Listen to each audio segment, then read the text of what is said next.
aberto. A gente não tá conseguindo identificar ele na tela porque... Não me pergunte por quê. Agora eu já sei dizer. Tava sem zoom.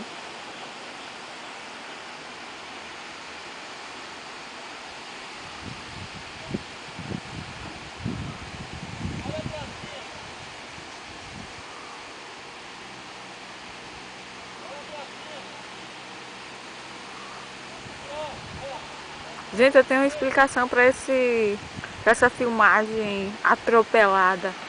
Não me deram tempo, mas não me avisaram que o cara ia pular. Simplesmente ele 4, 3, 2, 1 e se jogou. Não deu pra pegar ele de um bom ângulo.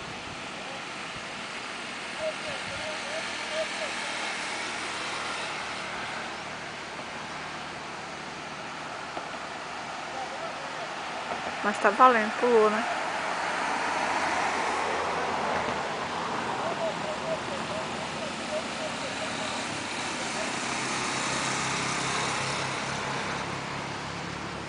Esperar o resgate agora.